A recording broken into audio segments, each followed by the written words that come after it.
Assalamualaikum warahmatullahi wabarakatuh. Sebelumnya kami dari kelompok 9 akan menjelaskan tentang CBL kedua pada mata kuliah perkembangan hewan, di mana temanya yaitu perubahan status jenis kelamin karena kelainan hipospadial. Sebelumnya perkenalkan kelompok 9 yang beranggotakan yang pertama Dian Permatasari dengan IMAI 250, Anissa Triherwati dengan IMAI 251, saya sendiri dengan IMAI 252, Nadira Muhararan dengan IMAI 253. Pada kali ini, kita akan menjelaskan tentang kelainan hipospadial yang dialami oleh Anissa Mangana. Untuk sebelum itu, pertanyaan yang mengarah pada CBL ini, yang pertama, apakah hipospadial dan mengapa kelainan ini bisa terjadi? Kemudian, bagaimana proses diferensiasi organ dan saluran reproduksi di manusia? Kemudian, faktor apa saja yang berpengaruh terhadap diferensiasi organ dan saluran reproduksi pada hewan vertebrata dan avertebrata? Kemudian yang keempat, mengapa hal ini bisa terjadi keliruan dalam menetapkan jenis kelamin saat bayi baru lahir. Kemudian yang terakhir, evaluasi apakah yang dapat digunakan untuk mengkonfirmasi argumentasi Anda. Untuk selanjutnya, pendahuluan. Baru-baru ini media massa memberitahukan bahwa seorang atlet yang kini berprofesi sebagai anggota TNI, Apria Mangana, ditetapkan sebagai pria. Masa hidupnya dari lahir, Apria Mangana ditetapkan sebagai wanita. Namun setelah diperiksa alat kelaminnya saat masuk ke TNI, secara medis Apria Manganang ditetapkan sebagai penderita hipospadia. Pada akhirnya Apria Manganang ini dikenal sebagai seorang wanita yang menjadi pria setelah melakukan menjalani pemeriksaan medis. Apria Manganang sudah mengganti pergantian jenis kelamin ini dan mengganti nama secara virtual yang berlangsung di daerah Sulawesi Utara, tepatnya di Pengadilan Negeri Ternate, Sulawesi Utara di Markas Besar TNI Angkatan Darat di Jakarta.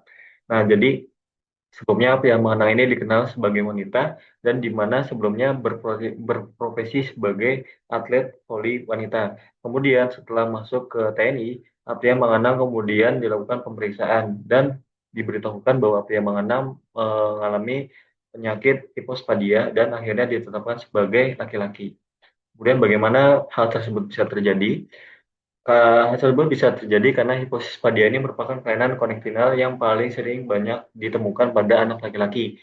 Hipospadia berasal dari bahasa Yunani yaitu hipo dan spadon. Hipo sendiri artinya di bawah dan spadon artinya lubang. Hipospadia ini dapat dijadikan adanya muara uretra yang terletak di ventral atau proksimal dari lokasi yang seharusnya, menurut Awam et al. 2022.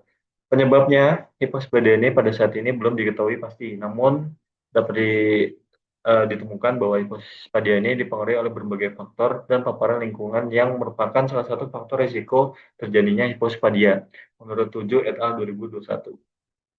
Kemudian, komponen organ reproduksi primer dan sekunder yang terjadi, di mana sistem reproduksinya ini merupakan sebuah kumpulan organ dalam dan luar pada pria dan wanita yang bekerja sama untuk menghasilkan keturunan dengan susunan organ penyusun yang berbeda. Organ reproduksi primer pada laki-laki ini yaitu berupa testis, dan pada perempuan yaitu vagina. Penanda dari kelamin sekunder merupakan penanda jenis kelamin yang tidak dapat dilihat dengan mata telanjang dan bersifat secara hormonal.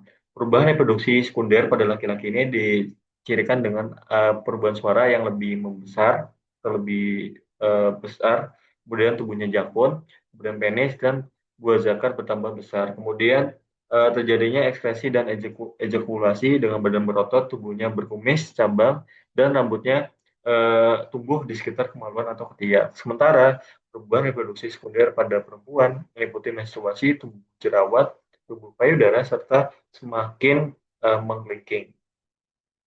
Hal ini terjadi karena hipospadial merupakan contoh kelainan bawaan pada alat kelamin laki-laki. Kelainan konektinal ini diakibatkan gangguan proses organogenesis selama fase organogenesis awal kehamilan.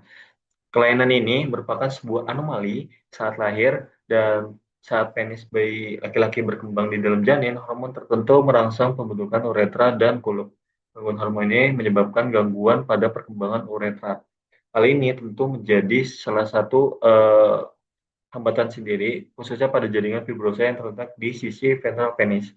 Sebenarnya merupakan sisa-sisa jaringan embrionik tempat uretra diharapkan. Selain itu, kelangsungan penis diperburuk adanya atrofi corpus cavernosus dan pelekatan jaringan fibrosa ke kulit. Gangguan pada Uretra ventral mengakibatkan penumpukan kulit dorsal atau dorsal yang seharusnya menutupi bagian ventral atau dorsal uretra. Kemudian terjadinya kelainan hipospadial ini juga didefinisikan sebagai kelainan pada bayi laki-laki yang baru lahir di mana muara meatus uretra terletak pada permukaan ventral penis dan lebih proksimal dibanding lokasi meatus yang normal. Hipospadial didefinisikan juga sebagai pusat pengendali dan pencegah penyakit atau CDC AS sebagai kelainan bawaan di mana lubang pembukaan uretra tidak berada di ujung penis. Pada pengidap hipospadia, uretra terbentuk secara tidak normal selama minggu ke-8 sampai ke-14 kehamilan. Menurut Muabuat dan Joe tahun 2021. Untuk selanjutnya akan dijelaskan oleh teman saya. Ya, terima kasih.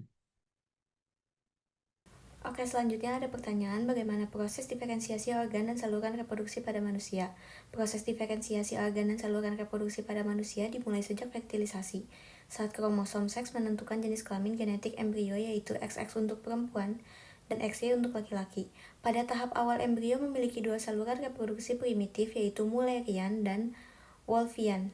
Seiring perkembangan, salah satu saluran akan dipertahankan sesuai jenis kelamin, Mullerian pada perempuan dan Wolffian pada laki-laki.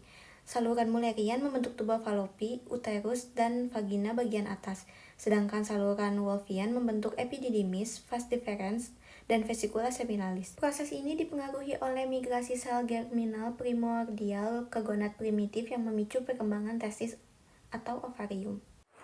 Baik, yang selanjutnya adalah faktor apa saja yang mempengaruhi diferensi organ serta saluran reproduksi pada hewan avertebrata maupun vertebrata. Nah, faktor tersebut terbagi menjadi dua, yaitu faktor internal dan faktor eksternal. Yang pertama adalah faktor internal, yaitu suhu. Nah, pada hewan beberapa spesies reptil, suhu yang hangat akan cenderung menghasilkan anakan berjenis kelamin jantan, sedangkan pada suhu yang dingin akan menghasilkan anakan berjenis kelamin betina. Kemudian yang kedua adalah nutrisi.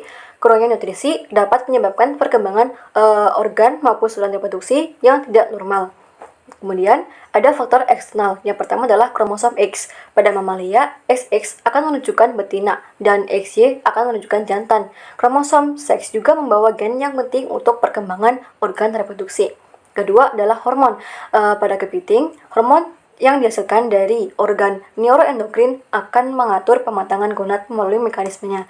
Kemudian terakhir adalah tentang diferensiasi gen seks. Nah, contohnya gen XRY pada mamalia akan mengarahkan pembentukan testis. Selanjutnya, evaluasi apa yang dapat kami gunakan untuk mengkonfirmasi argumentasi? Untuk memastikan diagnosis jenis kelamin yang akurat, terutama pada kasus seperti hipospadia, diperlukan beberapa evaluasi penting. Yang pertama, pemeriksaan genetik seperti analisis kromosom dapat menentukan karyotype, misalnya 46XX atau 46XY, untuk mengetahui jenis kelamin secara genetik.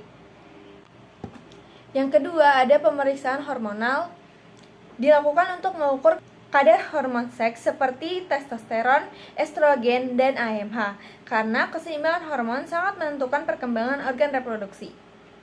Selanjutnya, ada pemeriksaan pencitraan seperti ultrasound atau MRI untuk melihat struktur internal seperti testis, ovarium, atau uterus, terutama jika genitalia eksternal tidak jelas. Dan terakhir, diperlukan konsultasi multidisiplin yang melibatkan dokter spesialis seperti endokrinolog, genetik, urolog, dan psikolog agar penanganan dan keputusan penetapan jenis kelamin dilakukan secara holistik dan bijaksana. Selanjutnya, mengapa dapat terjadi kekeliruan dalam menetapkan jenis kelamin saat bayi baru lahir? Perbedaan antara jenis kelamin yang tampak dari luar dan hasil medis seringkali ditemukan pada kasus seperti hipospadia, yaitu kelainan di mana lubang uretra tidak berada di ujung penis. Ini bisa menyebabkan genitalia tampak ambigu saat lahir. Penetapan jenis kelamin yang hanya berdasarkan tampilan luar bisa menyesatkan, apalagi jika disertai gangguan lain dalam perkembangan organ reproduksi itu sendiri. Individu dengan DSD bisa mengalami perbedaan antara jenis kelamin lahir dan identitas gender yang berkembang kemudian. Jadi perlu adanya pendekatan multidisipliner yang mencakup aspek genetik, hormonal, anatomi, dan psikologis.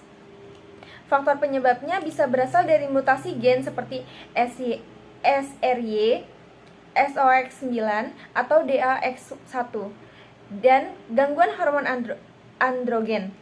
Karena itu, diagnosis jenis kelamin harus mencakup tes kromosom, hormon, imaging, dan konseling psikologis. Oke, jadi bisa disimpulkan bahwa hipospadia adalah kelainan bawaan pada laki-laki dengan lubang uretra berada di bawah posisi normal, disebabkan oleh faktor hormonal, genetik, lingkungan, dan teknik reproduksi buatan. Saluran reproduksi berkembang dari saluran Mullerian wanita dan Wolffian pria, dipengaruhi oleh kromosom seks dan migrasi sel germinal gonad. Diferensiasi organ reproduksi dipengaruhi oleh faktor internal seperti kromosom seks, gen, dan hormon, serta faktor eksternal seperti suhu dan nutrisi. Pembentukan kelamin terdiri dari 3 tahap, yaitu genetik, gonadal, dan fenotipik. Gangguan pada salah satu tahap dapat menyebabkan genitalia ambigu. Penyebab hipospadia meliputi faktor genetik, hormonal, dan lingkungan dengan pencegahan melalui pemeriksaan rutin, konsultasi medis, dan gaya hidup sehat. Sekian dan terima kasih.